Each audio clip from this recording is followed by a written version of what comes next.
શહેર જિલ્લામાં હર્ષોલ્લાસ સાથે 65મા ગણતંત્ર દિવસની ઉજવણી કરવામાં આવી હતી। 26મી જાન્યુઆરી સ્વતંત્રતા પ્રજાસત્તાક દિવસ દુનિયામાં સૌથી મોટી લોકશાહી ભારતના પ્રજાસત્તાક પર્વની દેશભરમાં દેશધ્વજ સાથે ભવ્ય ઉજવણી કરાઈ હતી। શહેર જિલ્લામાં પણ 26મી જાન્યુઆરી ગણતંત્ર દિવસનો અનેરા ઉત્સાહ છવાયો હતો। વડોદરા મહાનગર સેવા સદન દ્વારા દક્ષિણ ઝોન વોર્ડ નંબર 4ની કચેરી ખાતે મેયર ભરત શાહના હસ્તે ધ્વજવંદન કરવામાં આવ્યું હતું।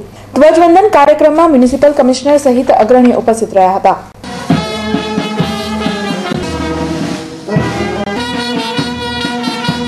જાહેરાત કરી દઈશું। કોઈ દેશ માટે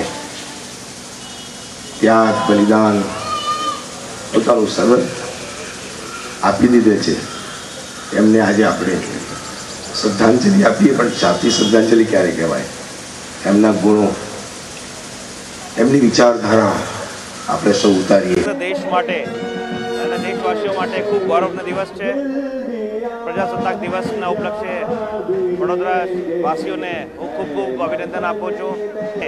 અમે દૃઢ સંકલ્પ કરીએ છીએ કે વડોદરાના દરેક નાગરિક આપણા મહાન દેશને ઓર માનતા આપવા માટે સુંદર કામગીરી માટે પોતપોતાના હિસ્સેદારી નોંધાવશે અને શહેરના વિકાસમાં અને શહેરના વિકાસ થકી રાજ્યના વિકાસ અને રાજ્યના વિકાસ થકી રાષ્ટ્રના વિકાસ માટે સર્વોપરી મહેનત કરશે। મેયર સાહેબે કીધું કે વિકાસ થઈ રહ્યું છે અને વિકાસની ગતિ કોઈ દિવસ રોકાતી નથી, કારણ કે હંમેશા વિકાસ થતો જ હોય છે, પણ વિકાસ સારી દિશામાં થાય, લોકોના હિત માટે થાય।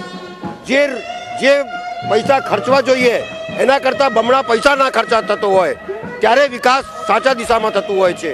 અને વિકાસનો મતલબ એ નથી કે કોઈના ફાયદા માટે વિકાસ થવો જોઈએ, વિકાસ પ્રજાલક્ષી વિકાસ થવો જોઈએ।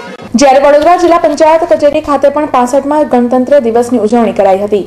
કારોબારી અધ્યક્ષ કમલેશ પટેલે તિરંગો લહેરાવ્યો હતો। આ પ્રસંગે જિલ્લા પંચાયતના હોદ્દેદારો, અધિકારીઓ અને કર્મચારીઓ મોટી સંખ્યામાં ઉમટ્યા હતા। ઔદ્યોગિક ક્ષેત્ર હોય, અંતરિક્ષના ક્ષેત્રે હોય, ખાન ખનીજના ક્ષેત્રે હોય, આજે ભારત વિકસિત દેશોની સરખામણીમાં જેની ગણના થઈ રહી છે, ઘડવૈયા બાબા સાહેબ આંબેડકર અને લોહ પુરુષ સરદાર વલ્લભભાઈ પટેલ એમનું પણ યોગદાન આપણે યાદ કરીએ કે જેમને ભારતને નાના નાના રજવાડાઓમાંથી એક ભારત રચીને આપણને આપ્યું છે, તો એમને પણ આપણે ઋણ સ્વીકારીએ છીએ। જ્યારે બરોડા ડેરી ખાતે પણ ખૂબ જ ઉત્સાહ અને ઉમંગ સાથે 65મા પ્રજાસત્તાક પર્વની ઉજવણી કરાઈ હતી। બરોડા ડેરી ખાતે એમડી પંકજ શાહે ધ્વજવંદન કર્યું હતું। દૂધ ઉત્પાદક સંઘના પરિવારના તમામ સભ્યો વતી અમારા સંઘ સાથે સંકળાયેલ લગભગ 1250 દૂધ ઉત્પાદક મંડળીઓના પ્રમુખશ્રી, મંત્રીશ્રી, કારોબારી મંડળના સભ્યશ્રીઓ તેમજ 2,41,000 દૂધ ઉત્પાદકોને પ્રજાસત્તાક દિનની હાર્દિક શુભેચ્છા પાઠવું છું। તો જિલ્લા કલેક્ટર કચેરીના ઉપક્રમે નર્મદા ભુવન ખાતે ગણતંત્ર દિનની ઉજવણી કરાઈ હતી। નર્મદા ભુવન ખાતે ડેપ્યુટી કલેક્ટર રાજેશ વ્યાસના હસ્તે તિરંગો ફરકાવવામાં આવ્યો હતો। નર્મદા ભુવન ખાતે વિવિધ સાંસ્કૃતિક કાર્યક્રમો સાથે 65મા પ્રજાસત્તાક પર્વે દેશ પ્રેમને ઉજાગર કરવામાં આવ્યો હતો। કરી રહ્યા છે રતિલાલ ભાવસાર, ખુરશીદ બેગમ પઠાણ, રસિકલાલ છોટાલાલ મેજિસ્ટ્રેટ,